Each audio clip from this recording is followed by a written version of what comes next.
وفاقی کابینہ میں شامل وزراء کون ہیں؟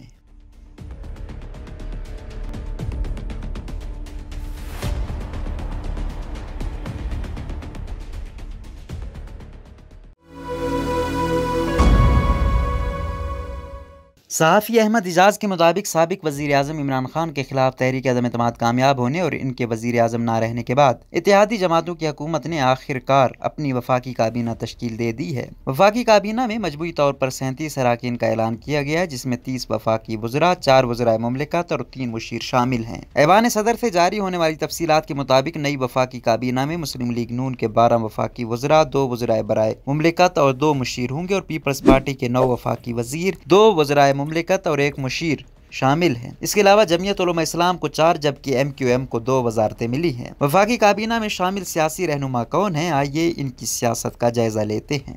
خواجہ محمد آصف مسلم لیگ نون کے سینئر رہنما ہیں۔ سیالکوٹ سے تعلق رکھنے والے خواجہ آصف اپنی سیاسی وضع میں دبنگ انسان ہیں۔ متعدد مواقع پر دیے گئے ان کے کئی بیانات اور سیاسی چٹکلے موضوع بحث رہتے ہیں۔ کیڈٹ کالج حسن عبدال اور گورنمنٹ کالج لاہور سے تعلیم حاصل کرنے والے خواجہ محمد آصف بینکار بھی رہے۔ خواجہ محمد آصف قومی سطح کے ساتھ اپنے حلقے کی عوام میں بھی بےحد مقبول ہیں اور سن 1993 کے انتخابات سے سن 2018 تک وہ مسلسل انتخابات میں فتح یاب ہوتے چلے آ رہے ہیں۔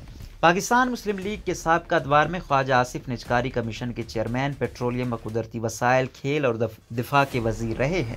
مسلم لیگ نون کے سربراہ میاں نواز شریف کی سن 2017 میں نااہلی کے بعد جب شاہد خاقان عباسی وزیر اعظم منتخب ہوئے تو خواجہ آصف کو وزارت خارجہ کا قلمدان سونپا گیا تھا۔ احسان اقبال مسلم لیگ نون کے جنرل سیکریٹری ہیں اور نواز شریف اور شہباز شریف دونوں کے قریب سمجھے جاتے ہیں۔ احسان اقبال سن 1993 میں پارلیمانی سیاست کا حصہ بنے تھے۔ انہوں نے سن 1993 سے سن 2018 کے دوران 6 مرتبہ انتخابات میں حصہ لیا، 5 بار کامیاب ٹھہرے جبکہ 2002 کے الیکشن میں اپنی سیٹ جیتنے میں ناکام رہے۔ ناروال سے تعلق رکھنے والے احسان اقبال کی سیاست کا جائزہ بتاتا ہے کہ ان کی سیاست 2 حصوں میں منقسم ہے، سن 1993 سے 2008 کے انتخابات تک اور پھر 2008 کے انتخابات سے اب تک۔ سن 2008 کے انتخابات کے بعد یہ نئے انداز سے سامنے آئے اور پارٹی کے اندر اور ملک کی سطح کی سیاست میں اہمیت اختیار کر گئے۔ احسان اقبال کو 4 اگست 2017 کو وزیر داخلہ کا قلمدان سونپا گیا تھا۔ اس سے قبل یہ وفاقی وزیر برائے منصوبہ بندی و ترقی بھی رہے۔ احسان اقبال کا گھرانہ سیاست میں نیا نہیں، ان کے نانا چودھری عبدالرحمان پنجاب کی قانون ساز اسمبلی کے رکن رہے۔ ان کی والدہ نثار فاطمہ پاکستانی سیاست میں کسی تعارف کی محتاج نہیں۔ سن 2013 کے انتخابات میں قائم ہونے والی مسلم لیگ نون کی حکومت 2018 کے انتخابات تک مجموعی طور پر مشکلات کا شکار رہی۔ اس جماعت کے رہنما کئی طرح سے زیر عتاب رہے۔ احسان اقبال ان میں سے ایک ہیں۔ احسان اقبال 6 مئی 2018 کو انتخابات سے قبل اپنے ہی حلقے میں کارنر میٹنگ کے دوران مسیح برادری سے مخاطب تھے کہ ایک شخص نے ان پر قاتلانہ حملہ کیا جس میں وہ زخمی ہوئے۔ پاکستان تحریک انصاف کے دور حکومت میں وہ نیب کی حراست میں بھی رہے۔ خواجہ سعد رفیق کی سیاست کا آغاز 80 کی دہائی میں اسٹوڈنٹ پولیٹکس سے ہوا جب انہوں نے اپنی سیاسی سرگرمیوں کا آغاز ایم ایس ایف کے پلیٹ فارم سے کیا۔ 90 کی دہائی میں پارلیمانی سیاست کا آغاز ہوا اور سن 1997 کے انتخاب میں انہوں نے پاکستان مسلم لیگ نون کے پلیٹ فارم سے کامیابی سمیٹی۔ صوبائی سطح پر سیاست کا آغاز کرنے والے خواجہ سعد رفیق نے 2002 کے الیکشن میں پہلی مرتبہ MNA کی سیٹ پر کامیابی حاصل کی، دوسری بار 2008، تیسری بار 2013 اور چوتھی بار 2018 کے ضمنی الیکشن میں کامیاب ہوئے۔ سن 2018 کے عام انتخابات میں ان کے حلقے پر سب کی نظریں تھیں کیونکہ ان کے مد مقابل عمران خان تھے۔ ایاز صادق سابق اسپیکر قومی اسمبلی ایاز صادق کی سیاست کا آغاز پاکستان تحریک انصاف سے وابستگی کے ساتھ ہوا تھا۔ تحریک انصاف سے وابستگی کی بنیادی وجہ سابق وزیر اعظم عمران خان کے ساتھ ان کا تعلق تھا۔ عمران خان اور ان کے مابین دوستی کا تعلق اسکول کے زمانے سے شروع ہوا۔ مشرف کے اقتدار پر قبضہ جمانے کے بعد ایاز صادق نے تحریک انصاف سے راستے جدا کر کے مسلم لیگ نون کے ساتھ جوڑ لیے۔ یہ 3 بار مسلسل MNA منتخب ہو چکے ہیں۔ انہوں نے 1997 کا الیکشن صوبائی سطح پر PTI کے ٹکٹ پر لڑا لیکن کامیاب نہ ہو سکے تھے۔ سن 2013 کے الیکشن میں لاہور کے حلقہ NA 122 سے انہوں نے عمران خان کو شکست دی تھی۔ بعد ازاں PTI نے جن 4 حلقوں کو کھولنے کا کہا تھا ان میں سے ایک حلقہ یہ بھی تھا۔ رانا ثناءاللہ کی شخصیت میں لائل پوری ہونے کی جھلک پائی جاتی ہے۔ مشکل گھڑی میں بھی گفتگو میں مزہ اور کاٹ کا موقع ضائع نہیں کرتے۔ رانا ثناء مسلم لیگ نون پنجاب کے صدر ہیں۔ ان کی سیاست کا آغاز 90 کی دہائی میں پیپلز پارٹی کے پلیٹ فارم سے ہوا تھا، بعد میں انہوں نے مسلم لیگ میں شمولیت اختیار کر لی۔ اس وقت پارٹی کے مرکزی رہنماؤں میں ان کا شمار ہوتا ہے۔ یہ وفاقی کابینہ کا پہلی بار حصہ بن رہے ہیں۔ رانا ثناءاللہ پنجاب اسمبلی میں مختلف ادوار میں اہم صوبائی وزارتوں پر فائز رہے۔ 17 جون 2014 میں کو ماڈل ٹاؤن سانحے کے وقت رانا ثناءاللہ صوبائی وزیر قانون تھے۔ اس حادثے کے محرکات نے بعد ازاں ایک مدت تک مسلم لیگ نون کے لیے مشکلات کو جنم دیے رکھا تھا۔ سابق وزیر اعظم عمران خان کے دور حکومت میں رانا ثناءاللہ پر منشیات کا کیس بنایا گیا تھا۔ انہیں 1 جولائی 2019 کو گرفتار کیا گیا تھا۔ 24 دسمبر 2019 کو یہ ضمانت پر رہا ہوئے۔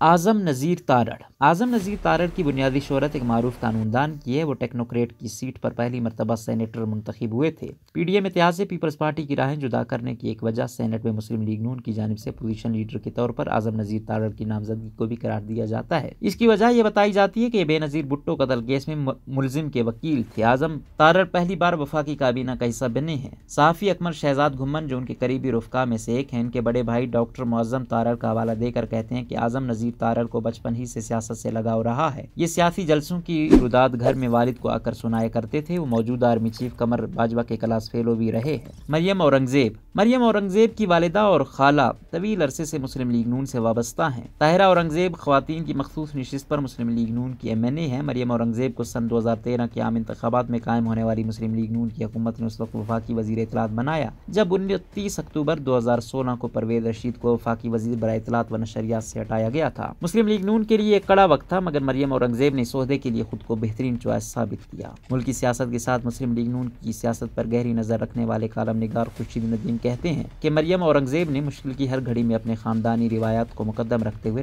شریف خاندان کا ساتھ دیا۔ مشرف کے دور میں سن 2000 میں راولپنڈی کے جب سب دروازے کلثوم نواز پر بند ہو چکے تھے، ایک ہی دروازہ ایسا تھا جو نجمہ حمید اور طاہرہ اورنگزیب کا تھا جو ان کے لیے کھلا رہتا۔ جس طرح مریم اورنگزیب کی والدہ اور خالہ کلثوم نواز ان کے ساتھ کھڑی رہیں، اس طرح مریم اورنگزیب مریم نواز کے لیے ڈٹ کر کھڑی ہیں۔ سید خورشید احمد شاہ۔